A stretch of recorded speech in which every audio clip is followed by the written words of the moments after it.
Hey everybody, it's Bust with Expedition Trial number 350. Let's see who shows up here. Oh man, what an appropriate enlightenment karma. I've been trying to push ourselves to kind of refresh through these older champions that we don't quite put in the spotlight as frequently as we should. And I know enlightenment karma is kind of the end boss. This is arguably the worst card pool in the entire game, and we do not draft it frequently whatsoever. And so let's just go ahead and pull it up on the site, take a peek at what we're working with here, and I'll be glad to show you why we complain about this one so much. And so, if you're not familiar with it, we're going to be over at ftpbus.com. It's where I keep all of my expedition related content. We're just going to be over here on the expedition helper. That's also the main page if that's the way you want to find it.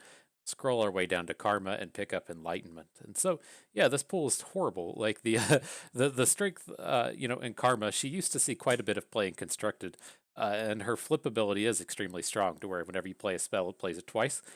But in Ionia, there's just like very little payoff for that. Like as far as you're kind of concerned here in Ionia, you really have to use Insight of the Ages to take advantage of a flipped karma. So you're going to have your karma flipped. You're going to be playing this horrible spell. You're hopefully going to be you're going to have to be enlightened for karma to be flipped, and then you can get 4 spells out of this, and then you've got to kind of hope that that mountain of card advantage is good enough to carry you the rest of the way, which is kind of okay-ish. But if we're going to like take a peek at the rest of the spells living here with an enlightenment, you're going to have things like health potion, which you don't want to be playing to begin with. You have things like whimsy, which interestingly enough, if your karma's flipped, does permanently turn the unit into a squirrel, since you turn it into the 1/1 squirrel and then you silence it again, so it gets stuck in squirrel mode.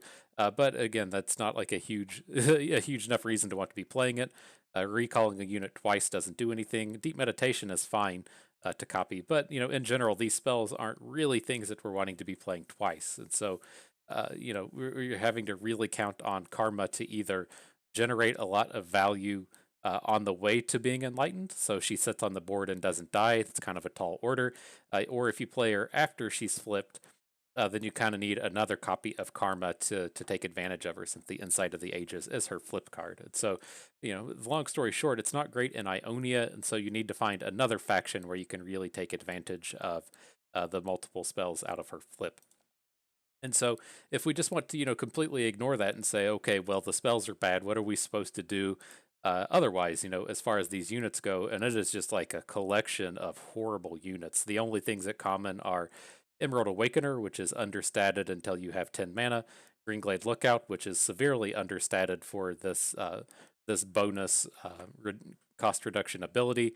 Kinku Lifeblade, again, understated unit. Scout Snapper's fine. It's not a really high valued card, but he does get us the appropriate rate of stats on a card, and then in the rare slot there's only River Shaper and Yone, and so there's just not a whole lot going on with this one. Like if you switch over into something like Total Recall Karma, which has this theme of you're trying to play a unit like say Inspired Mentor, return it to your hand and replay it for double value.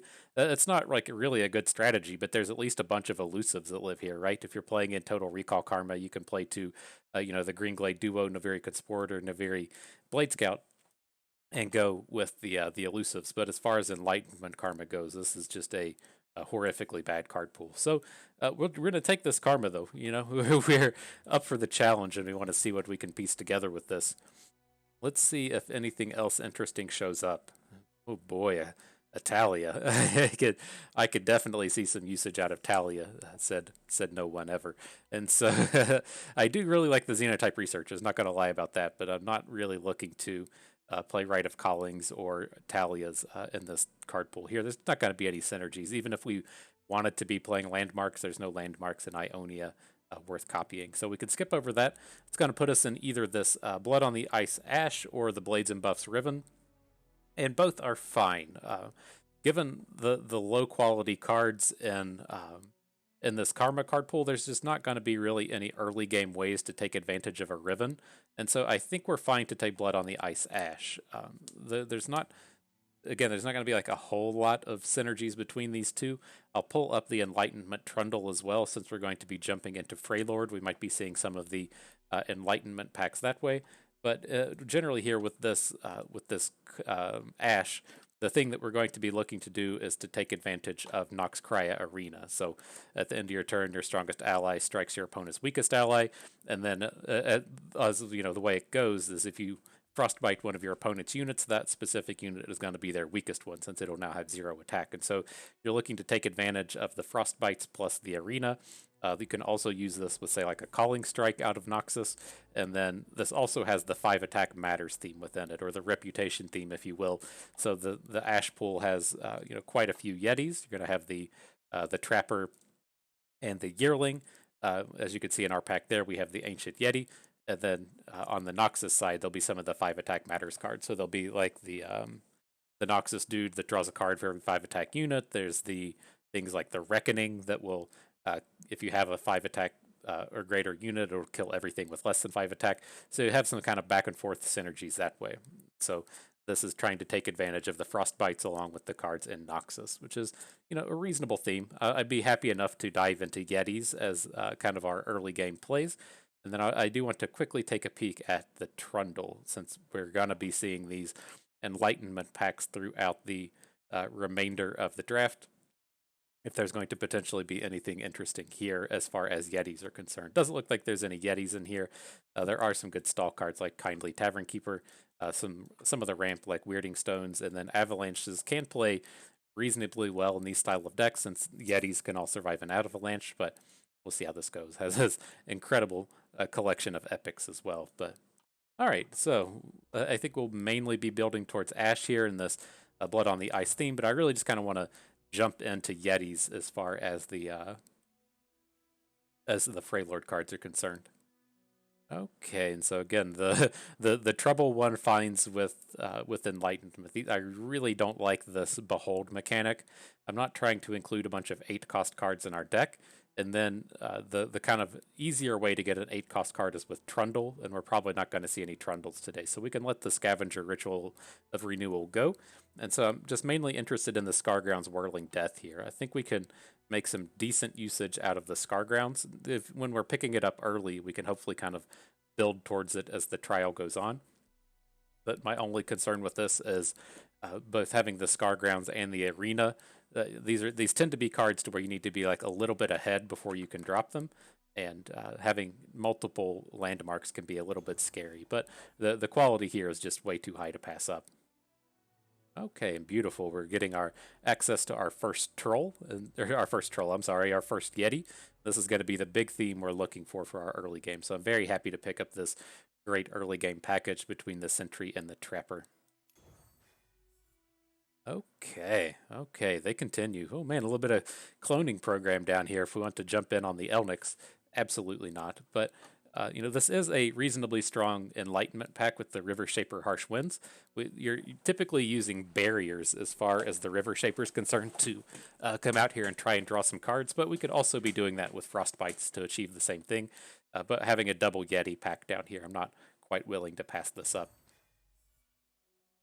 Okay, so the Yetis have stopped, but some other good choices do present themselves. I'm happy enough with Kindly Tavern Keeper Troll Chant, just both pretty high quality cards. We don't want anything like Blade Scouts in our deck. This card's just too low quality and off theme. Mina Avalanche is okay, but I'm happy enough to not really pursue these expensive cards. I want my expensive cards to be spells that can combo with Karma.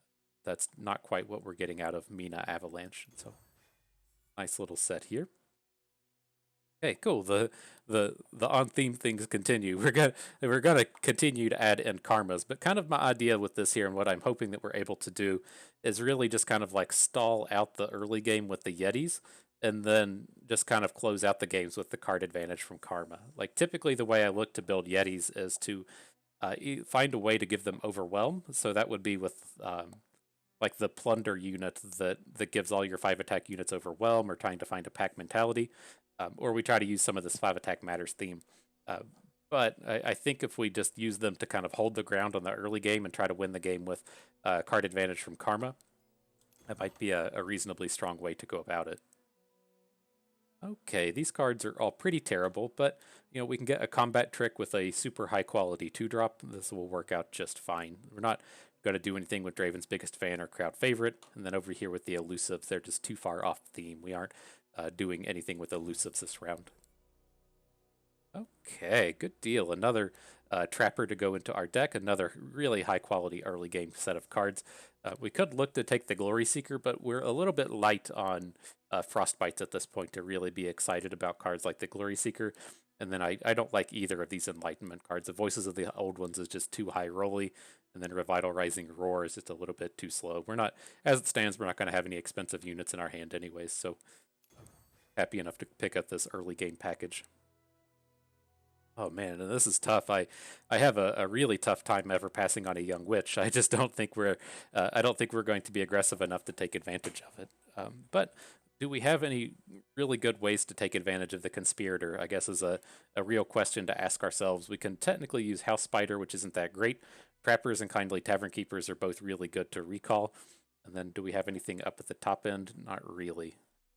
So, I guess the other thing I would want to see is if we have challengers for the Young Witch, which we do not at this point. But I think these cards might just be fine. Like, as I look at these other cards, I don't really want Shatter. And then we only have one unit to activate the Trifarian Hopeful, and so this does feel like a higher quality set of 2-drops than picking up the Hopeful. It's a little bit off theme, but hoping we can take advantage of it here. And then it's like, what up? You want some more Young Witches? But no, we can't do that. I really want to pick up our first Rhymetusk Shaman. I really like having one Rhymetusk Shaman in every Freylord deck, and then it plays fantastically with the arena, just guaranteeing that our opponent's strongest unit's going to get struck down every time. And then top-notch combat trick in the Brittle Steel. All looks pretty good here. Okay, then this is a fairly weak set of cards. We don't have any way to activate the Troll Scavenger, so it's just always going to be a 1/3. I'm leaning towards just taking the Transfusion with the Disciple. They're kind of off theme, but or maybe we would rather have the Ruthless Raider take heart. It's going to be one of these two. We're going to get some kind of combat trick, whether it's Transfusion or take heart. Transfusion is quite a bit stronger than the Take Heart, but then as far as the units go, the Ruthless Raider is quite a bit stronger than Crimson Disciple. So do we even have any ways to survive, to take advantage of the Take Heart? Not a whole lot of real meaty units to look to put this on. So let's just take the Disciple and the Transfusion. It could be pretty close. I could see that one going either way. All right, then here, these cards are all reasonably bad. I don't want Call of the Wild ever, and we already picked up our one Rhymetusk Shaman, so we can skip over this pack. Tarkaz, we don't, have much to do with him, other than that we picked up this random Scargrounds that we haven't really done anything to build towards. So I'm not really excited about this. Might can play out reasonably well with the Yetis, again, giving us that way to give them Overwhelm. Kind of leaning towards this just to pick up the larger unit. We don't have any real big boys other than the Yetis that we've already picked up to this point, so we probably do need something kind of big here. So I'm happy enough to pick up Tarkaz, I guess. Okay, and as we speak about needing some big boys, this Kindly Tavern Keeper Alpha Wildclaw is just exactly what our deck is looking for. That's a perfect little pick here at the end of the day. All right, and last but not least, I would love to have a Battle Fury to go along with our Karma, but I'm going to trade out this Unplayable and Health Potion to pick up the Avarosian Sentry. Okay, so yeah, it's not quite a Karma deck, but we got the Karma in here, and that's all that one can really ask for, I guess. And so let's see, let's run and see if we can't turn something premium real quick. We're going to click on the Ionia Freylord. We're on the units. Not sure if any of these are in our deck. It looks like none of them are. You can see this really low quality set of cards that I really just don't like to play, and it's no surprise that they haven't been turned premium yet. Between Faces of the Old Ones up here in the top right, the Greenclade Lookout, Herald of Spring, Navori Highwayman, Troll Scavenger, all of these cards are super low quality, and most of them are in Ionia, which is where you can really see some of our struggles with this Enlightenment Karma. So let's take a peek at the spells real quick. I know we have a Brittle Steel, but let's see if there's anything else a little bit more on point. It would have been almost okay to have Tall Tales in this deck. We got kind of the Yeti count for it to be okay, but it's not quite what we're able to do. We don't have any in our deck just yet. So yeah, it looks like we're going to have to upgrade the Brittle Steel as the only common in our deck that we haven't turned premium yet. Okay, so Not that bad. I do kind of like the idea of what we pieced together here. We completely haven't been able to take advantage of karma. But the only spells we really saw that I would be like, interested in copying were like Rite of Renewal. Um, so it's just like you can't be like, oh man, I'm gonna play karma and then play a ramp spell. It's just that's just not the way life works. You're already at 10 whenever you have that option come down. But reasonable enough start. I do like holding on to champions in the game one, since they tend to be just quite a bit more high powered than everything else in the game. And so it would be much nicer if we were on, say, the even attacks to get an Ashe attack in on turn 4. But it kind of is what it is. We'll be okay.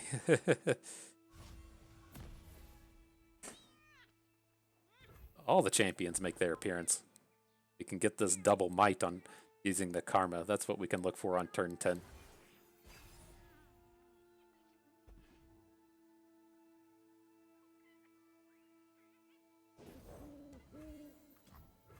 See the Demacian border from here. You got the unspeakable horror. Sure.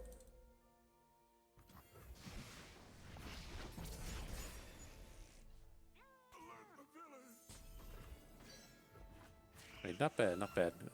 Always good to pick up these trappers early.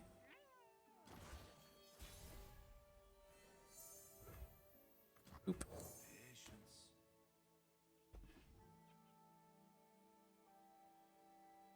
Is had to double check. This faction combination is typically a what are they called? Sea monsters deck, but that's probably a Spellslinger's Fizz. I guess yeah, it's not a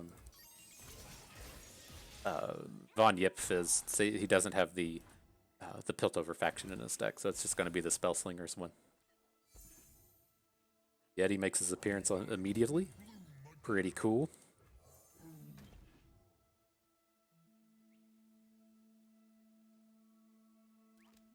Sad face. I know, my man. And with this, we're going to have to just open attack on our turn. What I kind of foresee happening here is we want to open attack because he's going to play a unit and get the sapling, or the sapling in this game. And I don't want to just give him the free blocker. And then we should be able to just drop the arena and have our Enraged Yeti fight his Maokai. We'll have to see what he plays down here to see if we can just drop the arena, but I think this is going to be a pretty strong removal spell here. Is. Is. Welcome to the arena, Maokai. Also, pretty well lined up to just take advantage of this collector as well. Very tough for him to play a unit smaller than the collector. He did it though.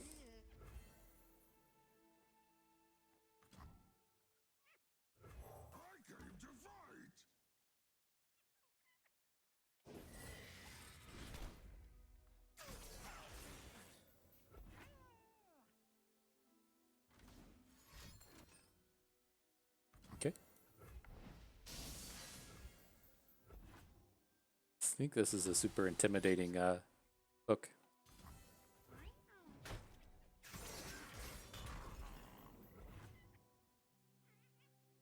I think we should be reasonably safe to get our... Oh.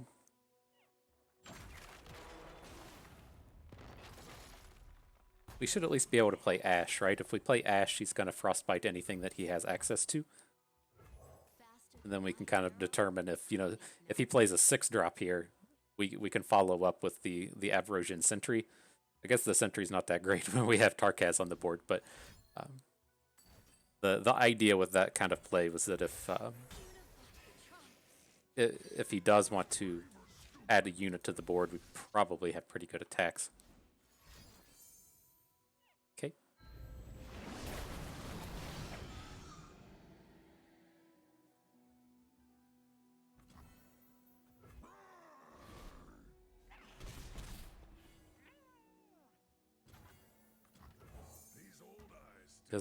He doesn't want to do battle with Tarkaz. I guess he did spend all of his mana, but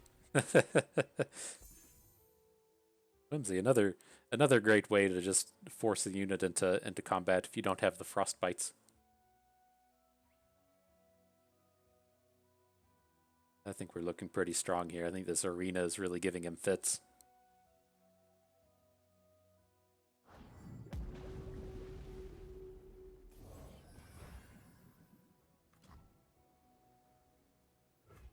Just wait till he attacks.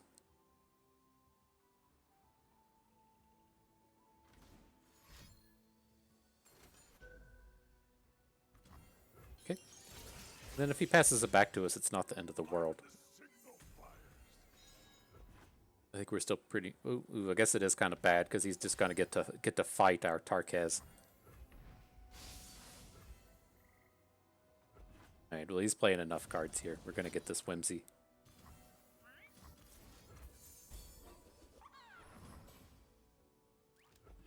Sad face. I know, my man.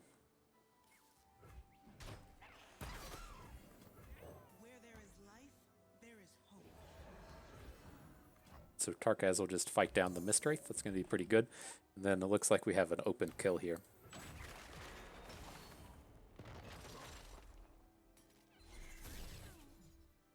Aurora Borealis, get all the Poros.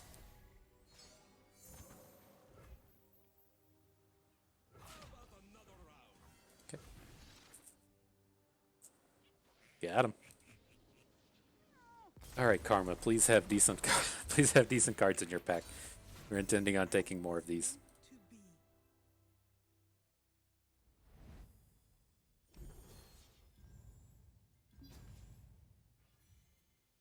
Okay, so Karma with the Icequake Battle Fury. I'm not super interested in Icequake here. We can make usage of it, but Battle Fury though. All right, Karma. Welcome to the party. Go. Times with Karma. It's been a while.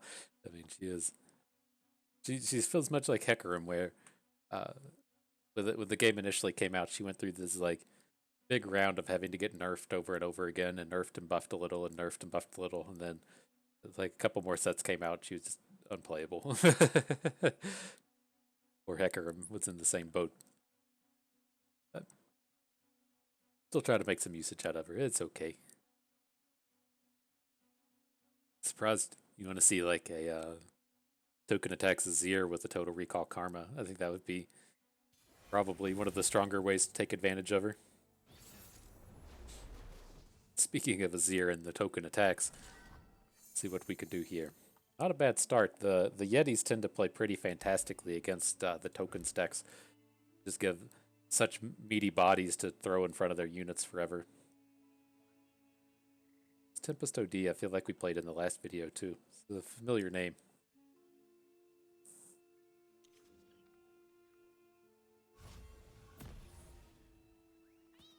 He won, he's probably some kind of asshole. If we won, then he's a cool expeditioner. That's the way it goes, right?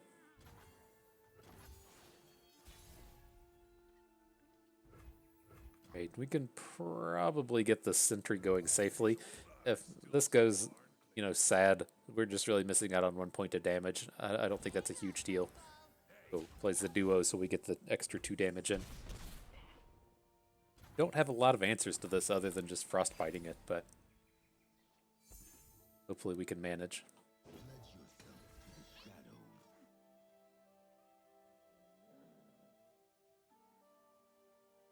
Alright, well we can go for the transfusion play.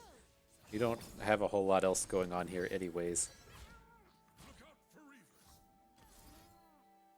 1 +2 +2. And if he has a trick, we're just dead. But we can't let him go rampant with a Zed. It's just way too strong.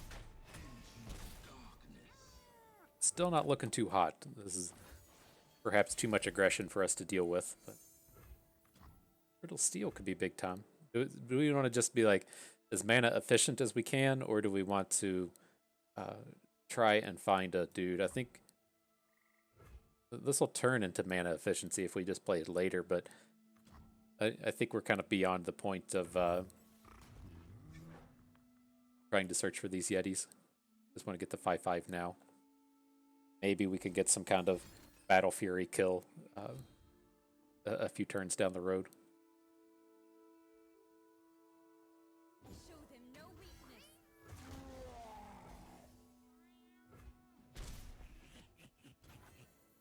Happens if we want to just try and kill with Battle Fury next turn. What's 8 plus 5? Can we can we do that math real quick? That would be 13. That would be a lethal. I could see it.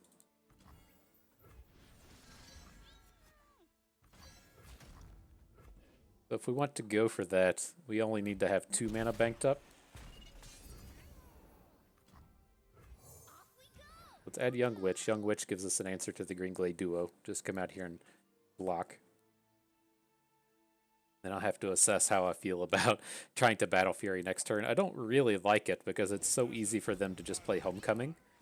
So I think we're going to kind of avoid that style of line here.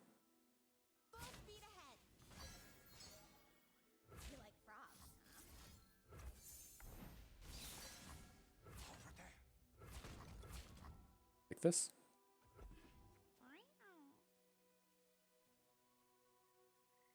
Be Twin Discipline somewhere. It's not that bad. He probably has to do it defensively if that's what he wants to do.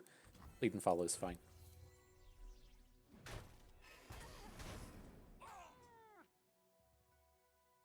So we can't go for the Battle Fury play, unfortunately, but we can get a ton of damage in with an Alpha Wild Claw if we want.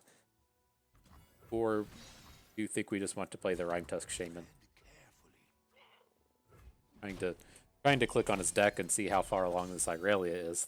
She's going to be flipped.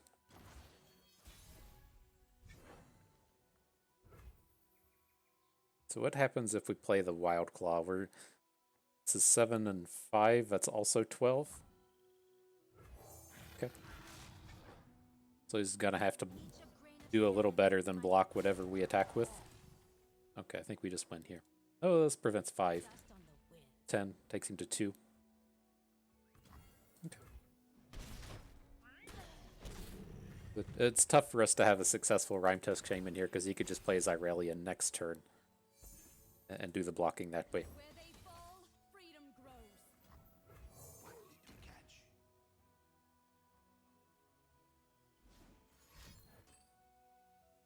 But we're just going to let this duet happen. I don't want him blade surging Irelia into combat, so if we just let this happen, we just take 2. That's fine.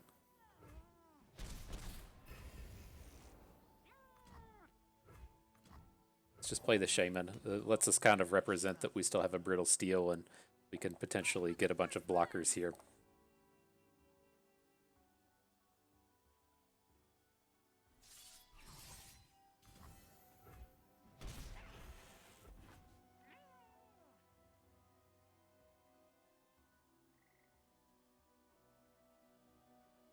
Okay. we can just take some Blade Surges from this point forward. Oh man, he still has the mana to play another duet. Oh, he doesn't have his attack token though. Okay. All right, say what up to Battle Fury. Got him.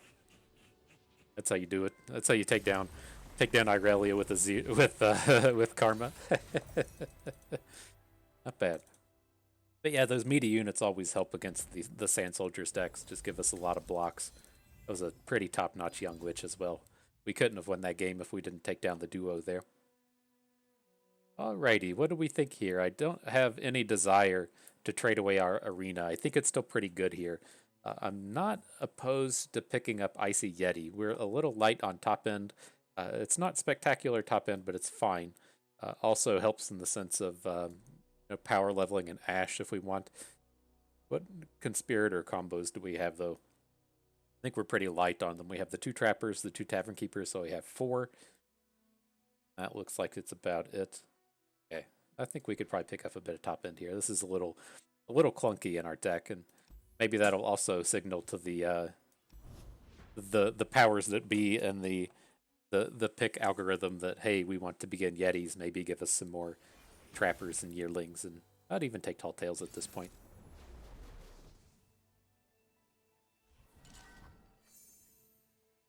Okay, we did get the combo, but I feel like it's going to be a little bit too slow against a Lucian deck. It's just too easy for these Lucian decks to go 1, 2, 3 on you, and before you know it, you're at non-health facing down about to flip Lucian.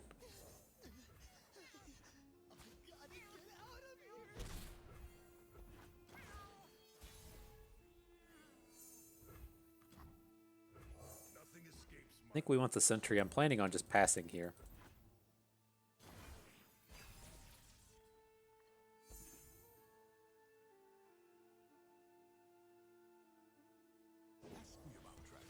I was expecting him to open, but this is fine.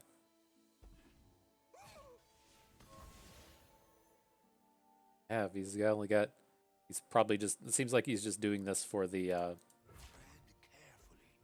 Lucian tick, and I guess mainly to get the last breath. I would assume that he has some kind of clunky hand here, because that does not seem like a very wise attack out of decks that typically play Blighted Caretakers. I bet he's like, he just hit a Caustic Cask and he's wondering if he wants to play it. Say, oh no, I picked up a Pesky Spectre. So here, I think we just want to Young Witch. If we want to play a Troll Chant or something this turn or next turn, we need the mana now. But we'll see how this lines up. Not completely opposed to just adding another Aversion Sentry here. But our attacks are good this way. Trading Bark Beast for our Trapper is okay.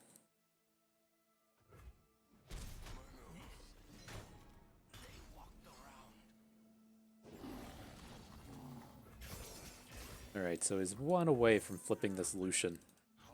Might have made a little bit of a boo-boo there in that we don't have the health to take down a flipped Lucian.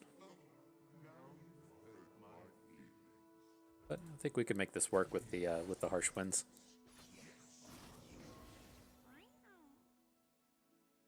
Oh, don't even need to. We want to go ham and just take down this Thresh. We'll flip his Lucian. Like, what else are we doing? Not a whole lot given this hand.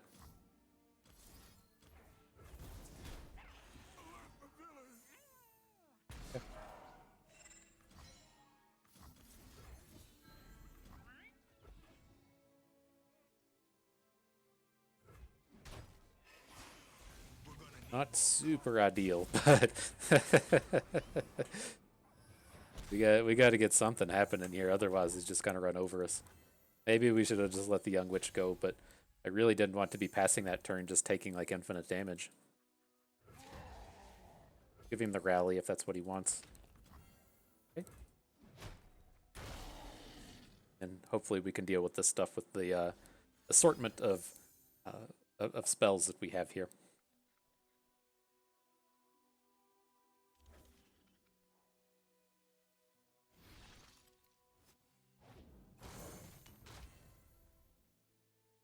That's the one from Warden's Prey. Okay, I was gonna say that's not a bad deal picking up a ephemeral copy of these things.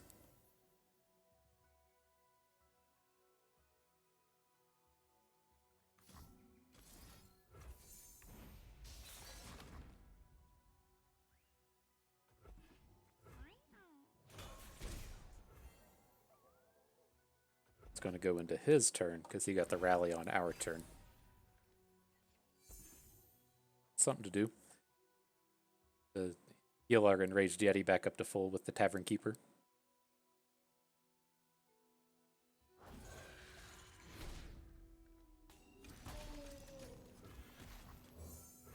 Welcome to the tipsy hour.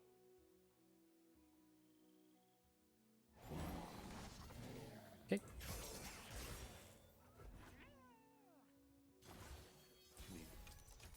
A little something to do, please.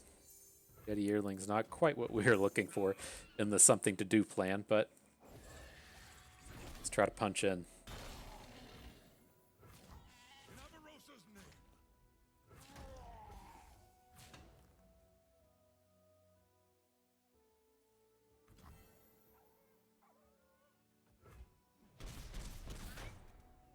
Interesting he didn't block with this. Is he just going to sacrifice it to something else? Yep.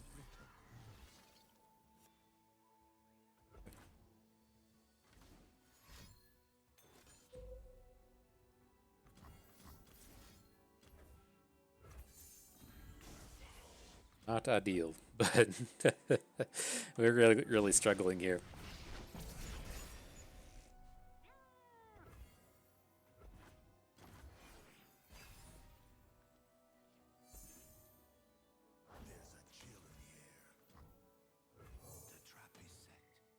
Alright, Lucian, the trap is set. The chains, they never stop.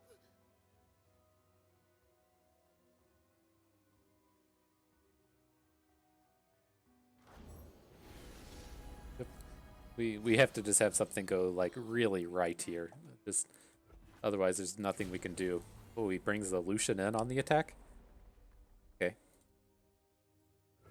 Look like this, like this. Trade out everywhere we can. I do want to get the Yetis in our deck with this thing. Alright, just block across the board. Harsh wins these two fellas.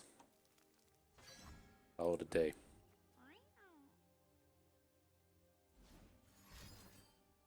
Okay. Less than ideal.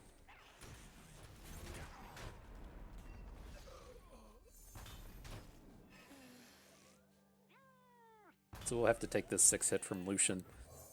Then we'll consider what we can do next turn. Oh man, he's still barriered. That's sick. But yeah, I'd have to say this game is done given what we have in hand. This one up.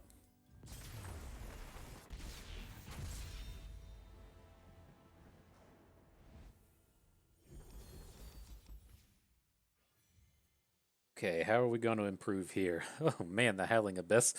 I think I'm gonna let that one go. I still want to carry on this Yetis theme that we're picking up, and so I'm gonna take the Trapper. But it feels feels painful letting that one go. I think we'll be okay though. Just like we already have a Scargrounds and a Noxcria arena. Just adding in more of these landmarks. It's so easy for us to get these draws to where we have multiple landmarks, and like even in that game, the previous game, we were struggling for stuff to do without drawing a landmark. And so like the arena, I guess could have been okay. We could have kind of played around with the arena, but something like the Scargrounds would have been reasonably awkward. Just nothing that helps us advance our board. That's kind of the problem with Karma as well.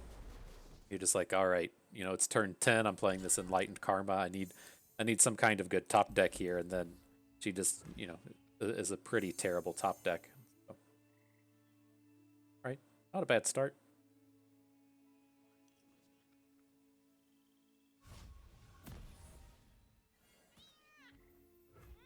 We did throw away like a ton of cards on that Young Witch into Thresh. Maybe we should have. Oh shit! I missed that damage. Maybe we should have just let the Thresh thing happen. But it's just like so painful when like we're falling behind on board and we just have like 1,000 combat tricks in our hand. This doesn't play well. If he wants to attack here, I'll block with the Yeti Yearling. I'm planning on just attacking into this thing.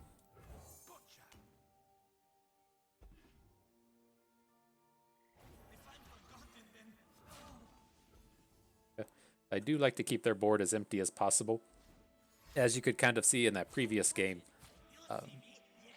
he was kind of having an awkward time needing things to sacrifice, and if we're able to keep their board worn down a little bit, we can limit what they have as sacrificable.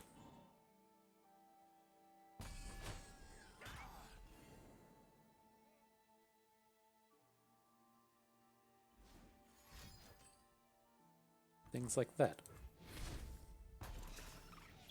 Okay, so a coin flip to be in a Kindred, otherwise it's a Nasus or Talia.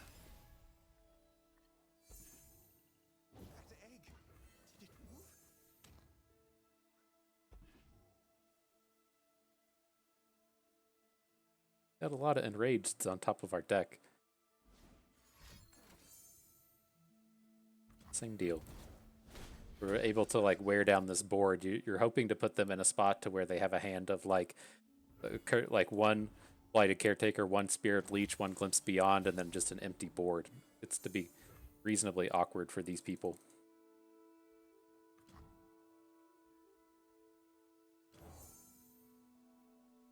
Our board continues to improve here. Ooh, good deal. He didn't have a Kindred. Kindred was the ultimate problem that he could have pieced together here. We would have picked up either Nasus or Talia. I have to imagine he would have played Kindred here if he had it. Like, why is he just opening with Diaz, though? That doesn't do anything on this board. Okay. Seems fantastic. It's not safe.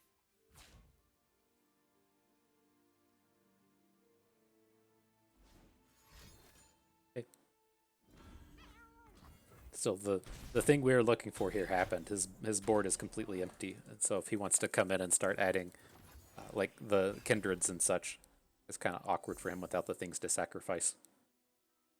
If he plays kindred here, we can just take him down with Enraged Yeti Arena. Ooh. That's the noises you gotta be playing against these kindred decks. He has a Shape Stone. This will be horrible, but... Oh. Oh, buddy.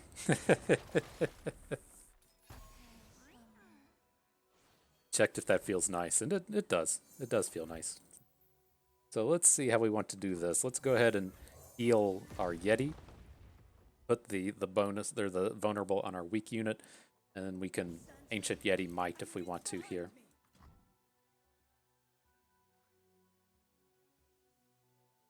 We want to save him for a turn and just drop the Sentry. I have to imagine he's going to block something here, and if he blocks it, it's probably one of these 3/3s. Let's just get damage on board.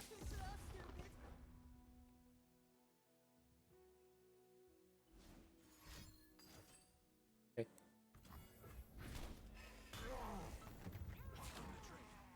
We can like do things that are kind of unfortunate for us in the sense if he wants to say play a hapless aristocrat after this, and then our big boy has to fight as aristocrat. But let's go ahead and get this in. This is a damage short of lethal, but we're never going to get a better might. But it's not that bad if that's the line he wants to take. We're wider than him with him at 1.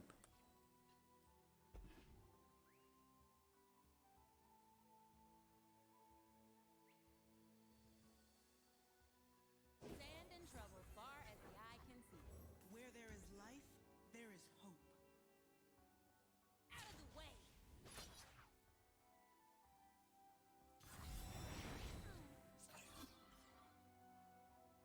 Okay, so it's gonna be our Yeti ending up fighting the Ruin Runner, and then we should just be able to open kill him.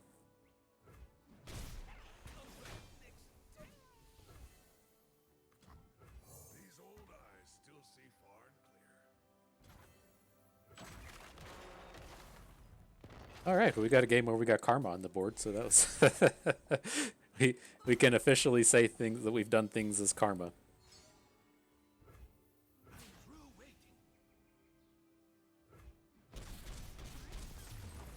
Alrighty, good game, friend. We knew it would be so.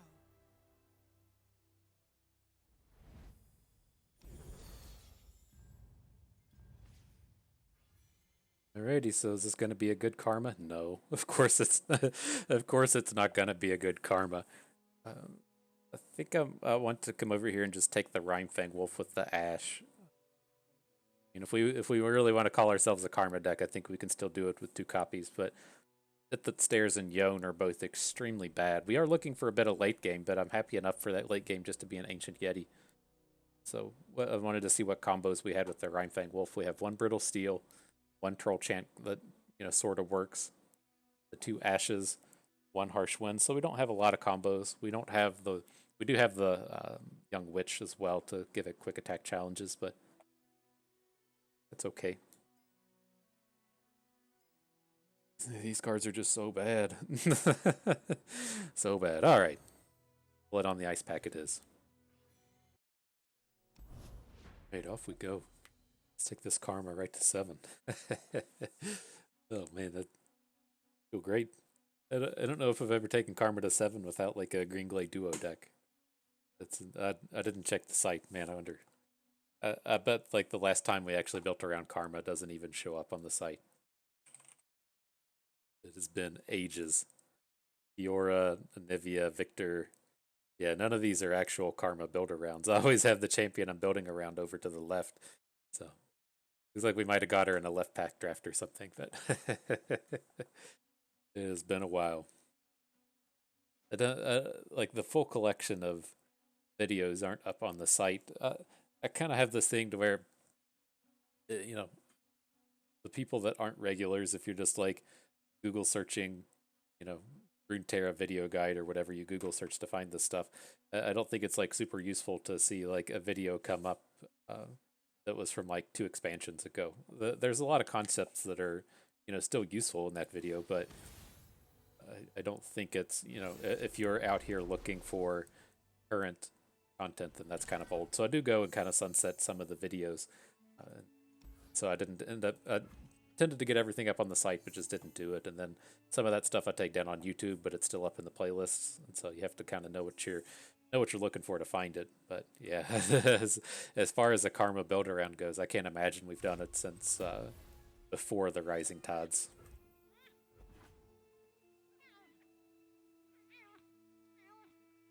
Back to action here. Bilgewater build around, getting the allegiance going.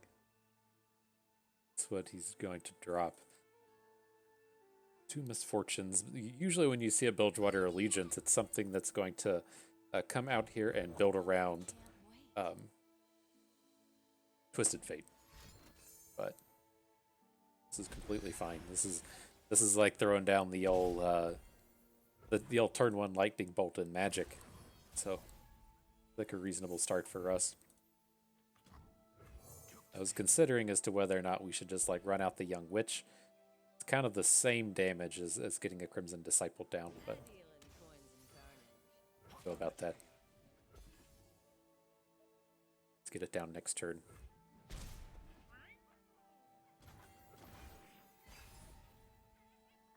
This is why I wasn't like super excited about Young Witch in this deck. I like to have a lot of combos with this before try to get it going. Either a big pile of 1-drops so you can attack with her on the second turn and get that bonus going as soon as you play it, or a bunch of challengers. Our deck isn't really well suited to doing this, but she's been wonderful this trial. Either way. Right, and then we're gonna transfusion something out of this combat. I don't think we need to worry about the fizz again. So let's just go ahead and heal ourselves and get as much stats on board as we can.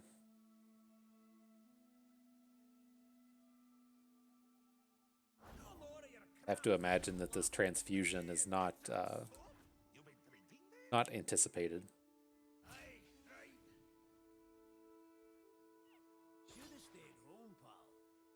Vulnerable? It's for me. You point, I shoot.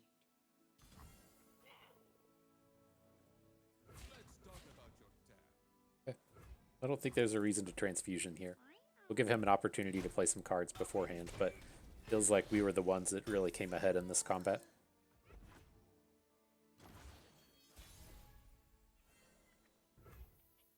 Arena. I don't think we'll be deploying that just yet.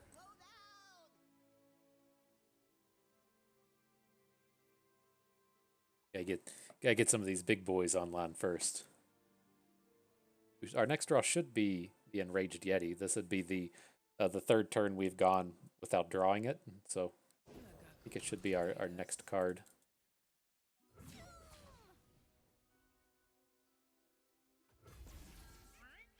I don't quite want to advertise that we've got this Whirling Death here, and so I don't think we should be attacking with the Crimson Disciple. Fine to just come in and trade it away given the chance now.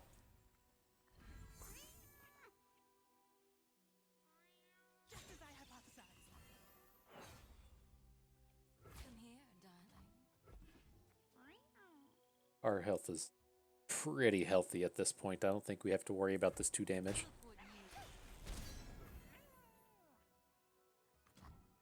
And I think I want to go with the Yeti and the Arena here. I think playing the Yeti will get him to just not attack. I think we should have some pretty good options after this.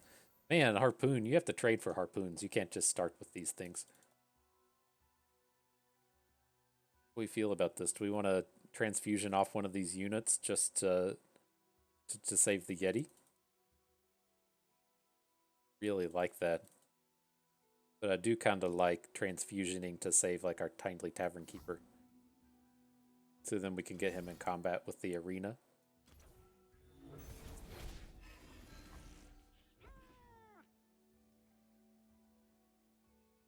I do suspect that that Harpoon is going to be an extremely good card once they get around to actually putting these cards into Expedition. This is the first time I've actually seen this out here. Got left out of all the card pools, so you have to just trade for it.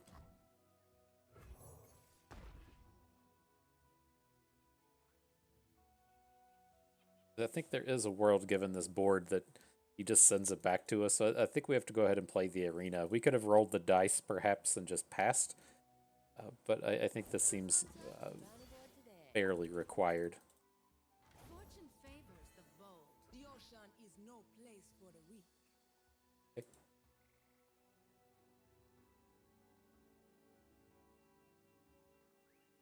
Well, unfortunate.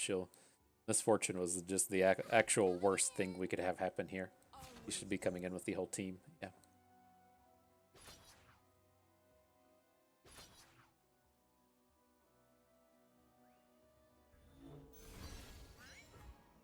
Okay, so we'll just have to take it. And then our young witch will fight us Fizz. Son of a.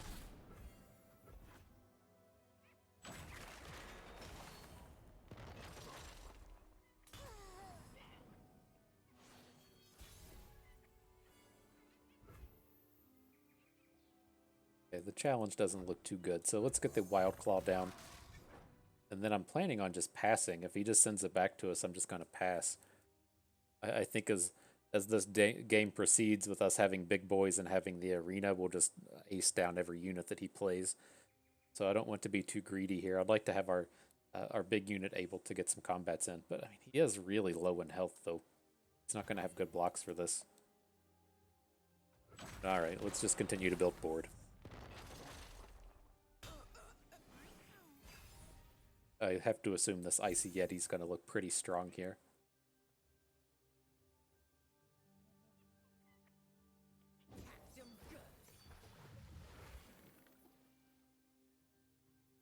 Should just go ahead and play it. It's tough for him to follow up with a large collection of units here. Either he'll play like another small unit we don't care about, or he'll play something big we can't frostbite anyways. I don't want to get aced by just the turn passing.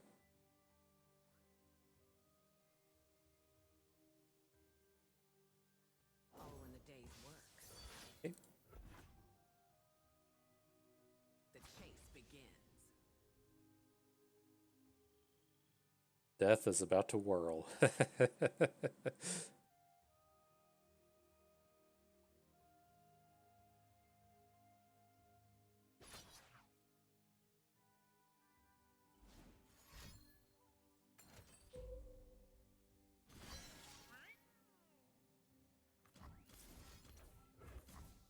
Go ahead and take this thing down.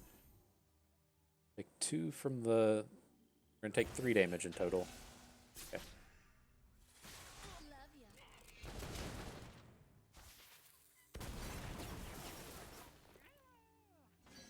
Still get to attack with the Wild Claws until fight down the deckhand.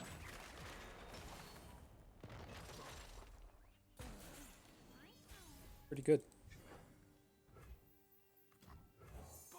We'll go with both Trapper and Rhymefang Wolf here, since the Wolf can hook down the Misfortune. A little bit more efficient than just playing Icy or playing the Ancient Yeti. Uh-oh, falling low. Line 'em up, watch 'em fall.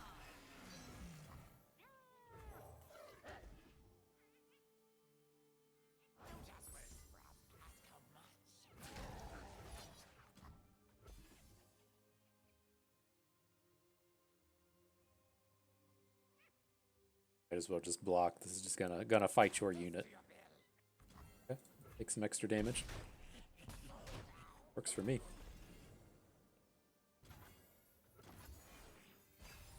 Alright, so he'll get a couple draws at it, but there's not too many cards he can go to face with. He drew our Scar Grounds, huh? Okay. Think that should do it.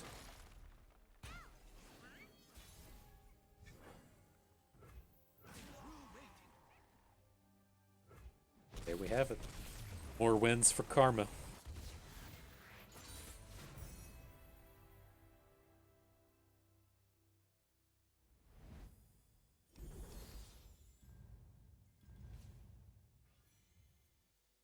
Okay, we do here. Trading out the disciple for the wolf is fine. I don't want our curve to get like too out of whack, and it is nice having these 2-drops, even though we don't really have combos with it. But I think the wolf is good enough to trade out, especially if we just kind of like incidentally pick up another like Ice Veil Archer or just a couple more Frost Bites. We get a lot of value out of this thing. And we got a young witch, right? So we can slow it down a little bit. I think that's okay. Okay, so slightly awkward in a different point of the trial here. I was in the last game, and we're playing against some dude. He got like a flipped misfortune going, and he was attacking with Radiant Guardians when we were about to close it out, but we were able to block his Radiant Guardians over and over again with Aversion Sentries because of his misfortune. It was kind of neat the way it was going, and then I pulled it off right at the end, and then. Kind of like the highlight of the match for me was as we were approaching the final turn on our final attack to determine if we could win the game. I had some weather-related technical difficulties that knocked out the power, and so I had to immediately just pick up the game on my phone. Managed to finish it off before we got roped out and continue on the trial. But in the process, it seems like OBS was not really happy with that loss of power, and so we don't have that game for your viewing pleasure. It's a little unfortunate. I wish we could get replays or something on here, but kind of is what it is. And so, moving forward with this trial, I'm not really excited about any of these picks. We already have one Rhyme Tusk Shaman. I'm not a huge fan of playing multiples of these. I don't want to trade out our Alpha Wildclaw. You know, we're a little thin on the top end. I don't really like having these bros like Tarkaz. I really prefer the Overwhelmers like the Wildclaw and the Yeti. And then the Bloodsworn Pledge is just strictly worse than Troll Chant. So we'll go ahead and give all of these a skip. And, you know, make our way into the pre-final battle. I thought this one was going to be done for. I was like, oh no, what a crappy way to have this end. Just like lose out on the trial when it's been kind of an up and down game and really close at the end. To just lose it to power outage is kind of sad. And then it's like I was trying to, like, the power flicked off and immediately came back on. So I was like, all right, maybe I can get my computer back up. You know, this is why we buy solid state drives. And then it went right back out. So it's like, shit. So I picked it up on my phone and was able to get things going. And at least we salvaged the trial a bit here. So with this, it unfortunately doesn't have any Yeti generators in it, but I don't think this hand is low enough quality to where we can really mulligan this stuff away. So happy enough, I guess, to hang on to the House Spider Brittle Steel along with cheapening up the Ancient Yeti here. Okay, and then weird set of champions. 2 Nasus with a Jarvan Fiora. So I would assume it's trying to do the challengers type thing, but we'll see. Cooley's blocking this way. We can take the Brittle Steel here. It's going to be a while before we have a unit that we really care about this Fleet Feather Tracker challenging.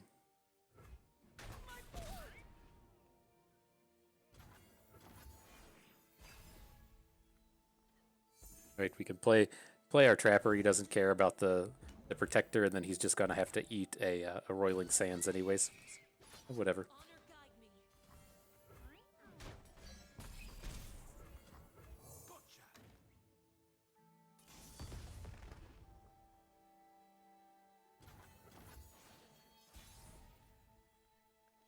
Okay, so Karma makes an appearance. I think we want to just get the Ashe going. She may not be able to attack this turn. It kind of depends on what he plays. But we're not, you know, really going to heavily invest in this Ashe. We're just hoping that she generates a 2-for-1. That's unfortunate. She did not generate the 2-for-1. Okay. But as long as he's not able to challenge it down, we do have pretty good answers to Nasus and the likes of Rhyme Tusk Shaman. So let's see how this goes. Are we willing to just trade off a Whimsy for his Lancer? I think this is pretty okay. It's not like we can Whimsy a... Trying to be clever, you say? It's not like we can whimsy a Nasus or something, so I think it's fine to just go ahead and get this thing dealt with.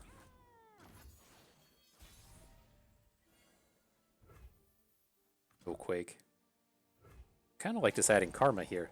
Let's see what he does. If he plays a Nasus, we can like pivot and just add Rhyme Tusk Shaman. Riposte is fine. But I think I'd like to see if we can't get something going with Karma. We'll bring peace to Ionia, whatever the cost. Nox and Guillotine? You definitely generated worse spells. Got Riposte Part 2. Oh, just got Jarvan, huh? Okay. Nothing we can do about that.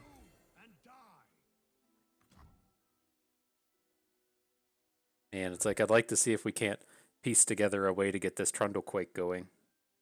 It's just so awkward with this hand. Gone. Winter is the Freljord's true ruler.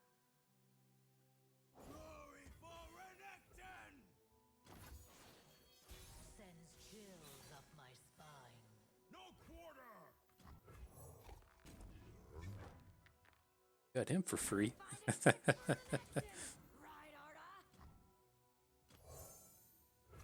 Warm hots and hot soup. The Emperor commands, the land obeys.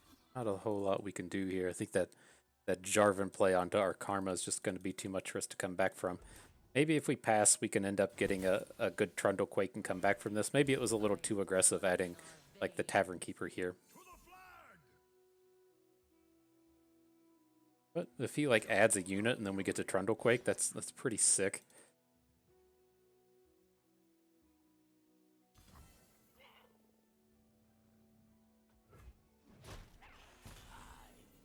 We can still do some stuff. Doesn't seem that good.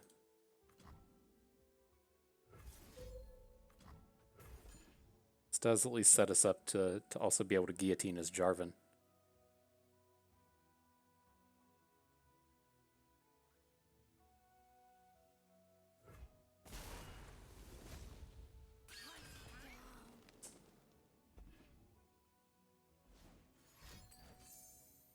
Okay.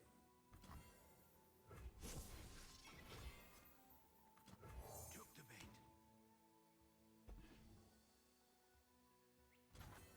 How much can we get out of this guillotine? It's like I like to imagine that he's probably never blocking with Jarvan. And then he's going to block something with the cavalry.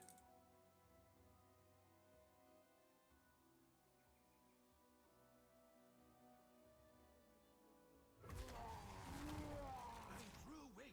Bring it. Met with steel. Foolish.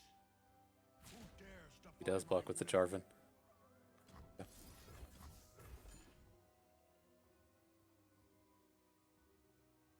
That didn't. We should have waited the turn on this. I kind of had it in my head that he's completely going to just No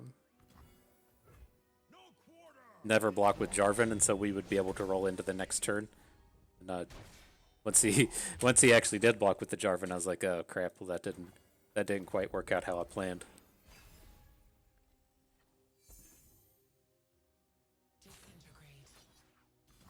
Okay, we're going to be done in this one. That was.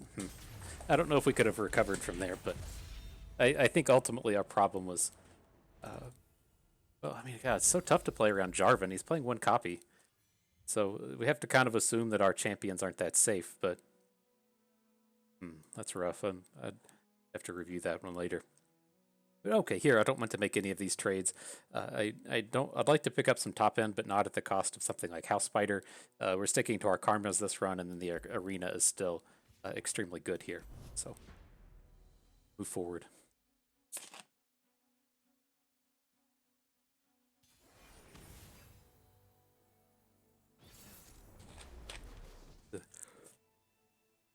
Treat myself today with this Coca-Cola Classic. And it's been a while.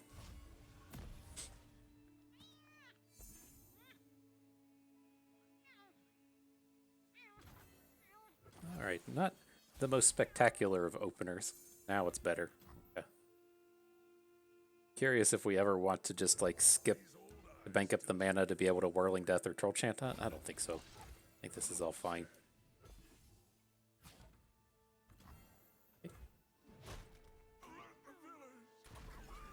Worked out nicely.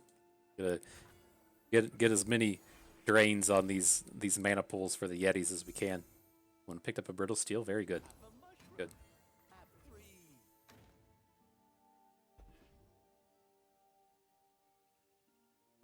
This shouldn't be like a super high valued Puffcat Peddler for him. If he's a base Lux deck, he can have like 2 Lux, 2 Teemo. But I typically assume that they're just going to be 3 Luxes, 1 Teemo when you see this. I don't think it's going to be like a super heavy Puffcap style deck. Let's see. We should be able to run over this board relatively easily.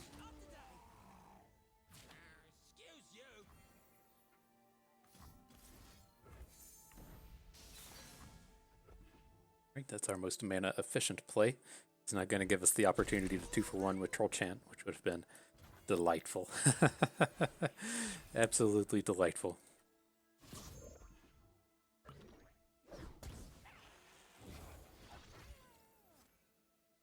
Okay, and so then I think we ought to just add the expensive Yeti. We can't play 2 units this turn. We could play 2 spells, but we're probably not going to play 2 spells, so let's at least save this the 3-cost one to be a little bit cheaper next turn.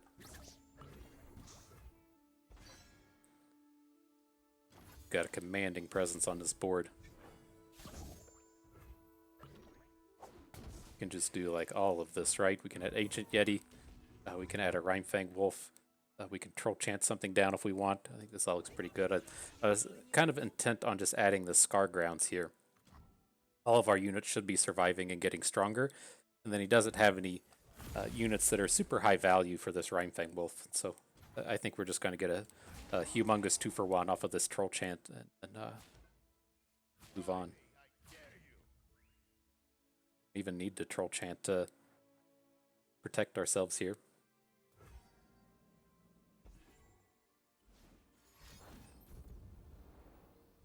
Okay.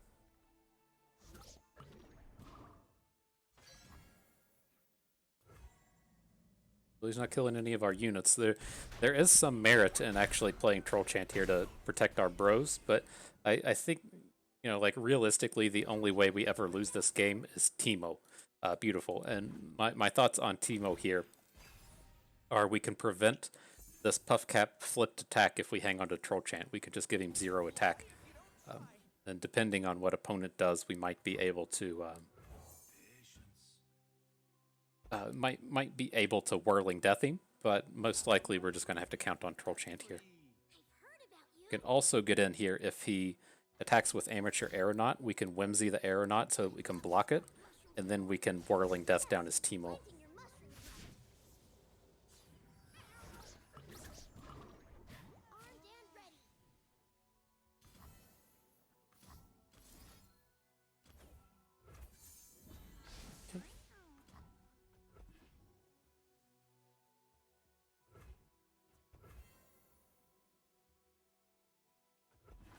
And he just has to block here. I'm not going to overwrite with the Rhymefang Wolf. We probably should have just played the Wolf in place of the Trapper, but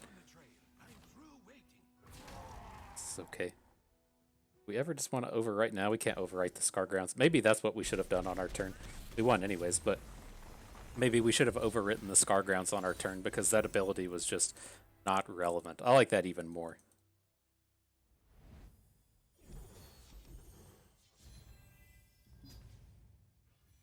Alright, let's get prepared for that final battle. So we don't want Yone. I don't really want to trade out Ancient Yetis, so we'll pass on the Brutal Hunter. And then the Tavern Keeper Rhymefang Wolf is kinda close. We probably just need to switch into these Rhymefang Wolves though as a means to have more removal spells. We don't have a whole lot of Frostbites to make it super exciting, but we're kind of lacking in interactivity. Oh, picking up a Hearthguard. That's a high-powered play. Pretty happy to pick up. All out of kindly Tavern Keepers, though. So with this, I mean, I'm not really amped about picking up the Weirding Stones. It's just we never really pieced together any of the combos with the Scar Grounds. So I'm going to go ahead and trade this one out. Just gives us something that we can put on the board. Then trading Weirding Stones for Caught in the Cold is completely fine.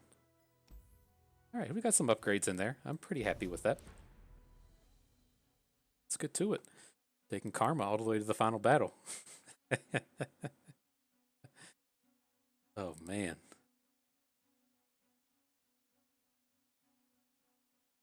Maybe we'll get to Flipper. We'll get more than one spell out of a Karma. Maybe something will happen in this final battle. Unlikely, but you know, possibilities are there. Maybe we can take it out with like a Karma flip into a double might or something, and that would be wildly appropriate.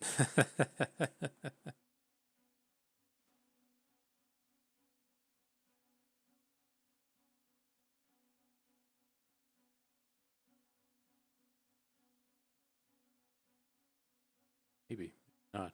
Maybe no opponent wants to embark in battle against this wicked Karma deck we have.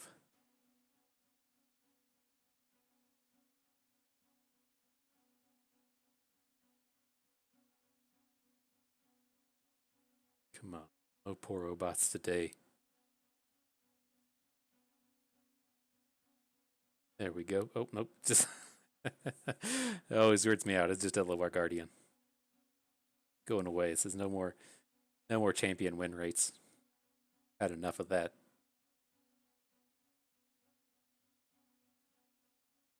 Countdown's getting close. I can't remember if it's at 2 minutes when it just puts you up against a poor robot, or it's clearly not at 90 seconds. It's certainly getting close. Not doing it. I'm not pushing the cancel button.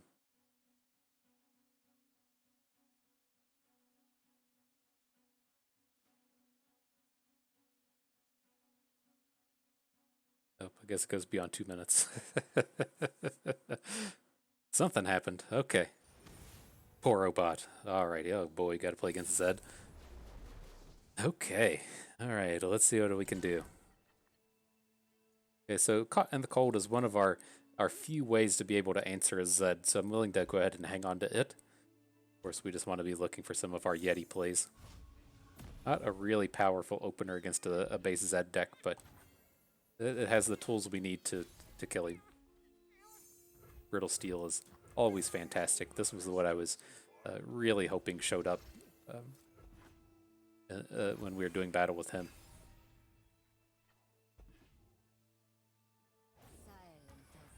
Oh, Zed. Okay. We can't do anything. And I'm not willing to trade out our unit just yet, so let that go. Then we just have to get something on board here. I think Ashe is probably safe enough. If he wants to... Okay. It's like if he wants to add a unit, we can certainly deal with it. Now that I've done this, I feel like that was actually a mistake. I wasn't expecting this Kinku Lifeblade to come out of him, but now that we're in a spot to where we could just play Trundlequake this turn, we should have just gotten the Yeti on the board. But since we killed a unit, maybe he'll play something, which would be absolutely fantastic. Boom. So yeah, this would be a lot nicer if we had an Ancient Yeti on the board.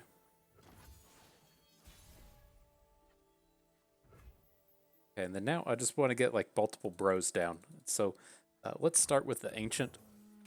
And maybe he'll play something interesting that we want to Caught in the Cold down with our Rainfang Wolf. Expect that one. Okay.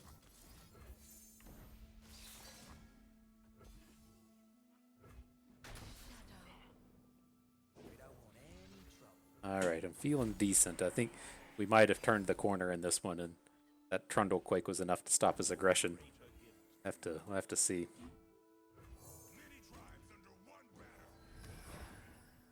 It's hit so many Blade Scouts. Okay. Nothing we can do about that.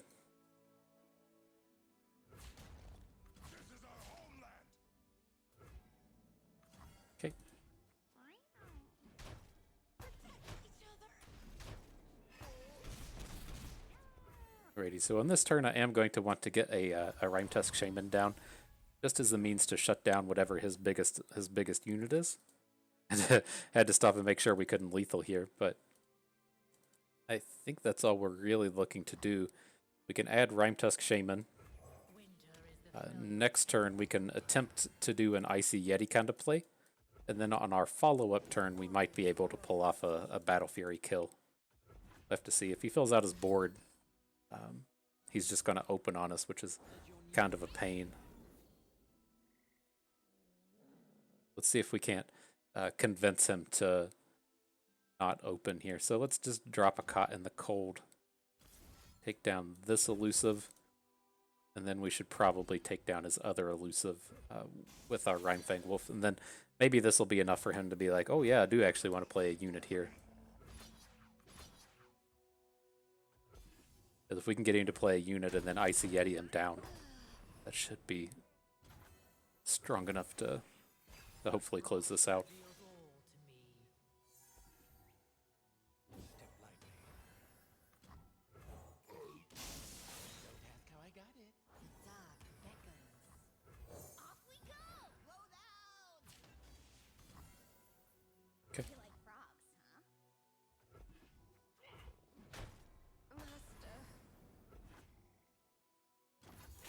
Right, seems reasonable.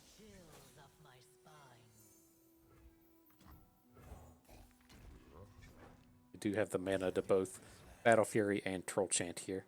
So let's get all our 5 attack bros in. Probably get you in as well.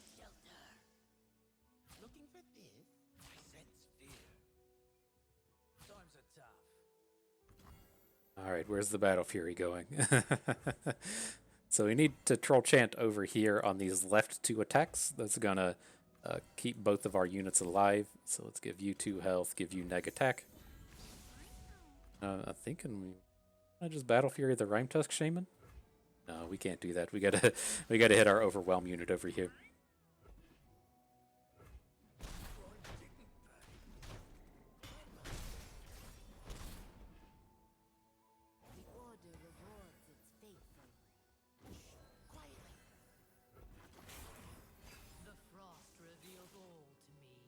He has a million cards in his hands this game. Here's Zed.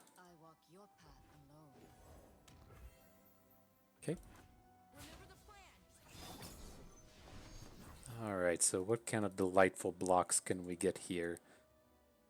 Seems reasonably safe. Not really excited about putting a unit in front of Zed, but we can Whirling Death him if we need to.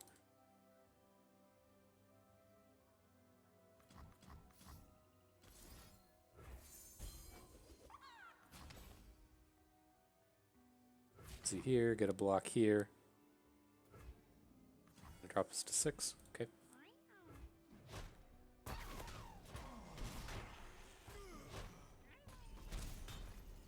Alrighty, and then now, unless he does something, we should just have an open kill.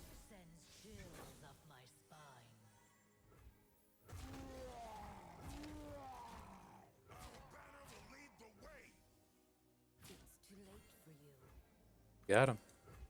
Got that 7 winner with Karma, taking down the poor robot. So nice, nice. Let's get this pulled up, and we'll talk about it a little bit more.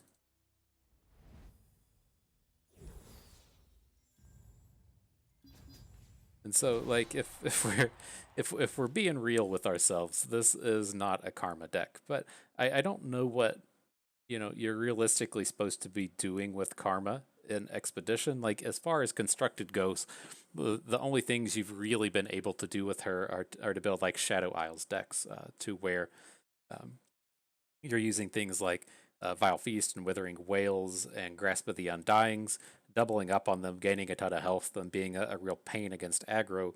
And then there's some additional cards that you can use to take advantage of her spell doubling. She's a decent card advantage engine and constructed. Fine, that's really been like the only thing that she's been taken advantage of here as far as constructed decks go.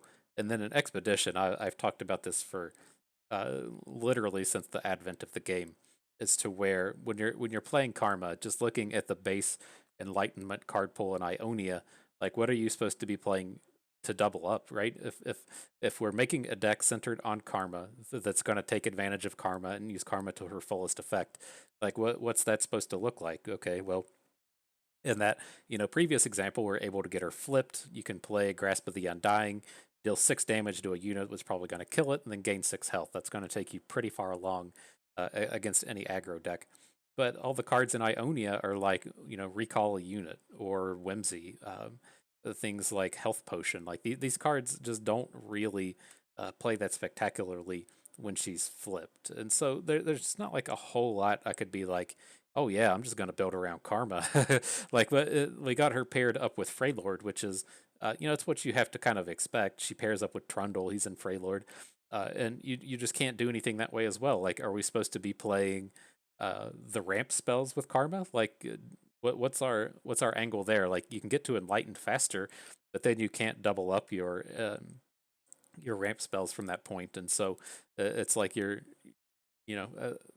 I don't know. I get where the ramp is useful to get her enlightened, but then the payoff doesn't exist once you do it. Like, are you supposed to play like 2 Feel the Rushes or play play 2 like War Mother's Calls? It's just I don't. I think the idea is there and it's fine. And she has the enlightened keyword. A lot of the cards in the Trundle pool have the enlightened keyword. It's just there's not quite enough payoff that exists just yet. And so maybe this karma thing will be a deck in the future, but as it stands right now, it's not really a deck. And so again, like if we're being real with ourselves, this is a blood on the ice Yetis deck that just happens to have 3 karmas in it. Like as we look here at our statistics up at the top right for the end of the trial, we have 4 Ionia cards. 3 of those are Karma, and 1 of them is Whimsy. And so, like, how are we really taking advantage of Karma here? And so, I can just like stop with her. Having Total Recall Karma is a thing. Like, Total Recall Karma is actually fantastic.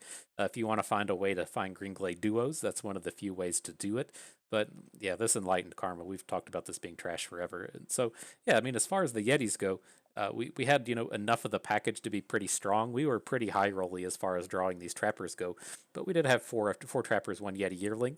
The way I kind of look at the Yetis is you need to find a little bit more to do with them, and then you need to make sure you don't have the bad cards or you pick up the other build arounds at the right time. And so to kind of like circle back on that, your deck is always good enough just to play Avarosian Trapper, but I don't really want Tall Tales in my deck until we have at least 3 of these cards. So, like, if we have, 2 Yeti Yearlings and an Avarosian Trapper or whatever kind of combination, then I'll start considering taking Tall Tales. And then if we, get up to 5, then sure, it's a pretty reasonable card. But you can't really be going out of your way to take Tall Tales early. Like, if this pack 3 here was like Tall Tales and something else, we would probably have to pass on it because there's just too much of a potential for it to be a dead card. And so that's like thing number 1 to watch with yourself with Yetis. Thing number 2 is you never want to be playing Call of the Wild. That's the burst spell for 3 mana that you look at the top 4 cards of your deck and put all the Yetis and Elnix and Poros into your hand. It is just way too common for that to be a completely dead card. If you've ever gotten burned by playing a Nasus strike onto a unit and have it get kind of counterspelled by an Elixir of Iron, it feels much worse to play Call of the Wild and then just not have any cards come back out of it. And so, at least with the Nasus strike example, you traded your Nasus strike for a card out of your opponent's hand. With the Call of the Wild, you're frequently just spending 3 mana to absolutely do nothing and lose a card. Just a card you never want in your deck. So those are the 2 things to really look out for with your Yetis. And then the last thing as far as Yeti deck building goes is you need to find something to kind of do with them. Just having the big units on their own typically isn't quite enough. Like, we didn't really have enough to do with them here, but you're looking to either pick up a way to give them overwhelm, which, I mean, we have in Might, but you're looking for the likes of a pack mentality, or you're looking for whatever the Udyr looking bro is that plunders and then gives all your 5 attack units overwhelm. You're looking for something like that. And then you're also looking to take advantage of the 5 attack matters theme if you can. And so picking up things like the Trifarian Assessor, the things like the Reckoning, Bloody Business, just these cards that get keyworded off of having 5 attack matters.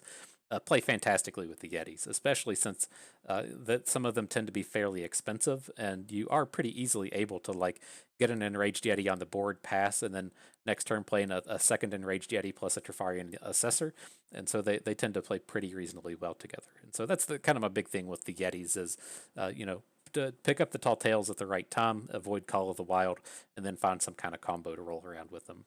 So as you can see, they're pretty strong. We pieced together this deck here that couldn't really take advantage of them, and still carried us all the way to the final battle for a win. So yeah, nice little trial. I think that is going to do it for us today. Looks like at least one thing's out here shining at us, so we can go ahead and click on the rewards and see what we get. We picked up a champion for our karma-like troubles. Welcome to the party, Aphelios. That is going to do it for us today, and so I hope you all were enlightened to the ways of karma just a little bit more than you were in the past. You learned a thing or two along the way and had a good time watching. This is Bust, and we thank you for being here.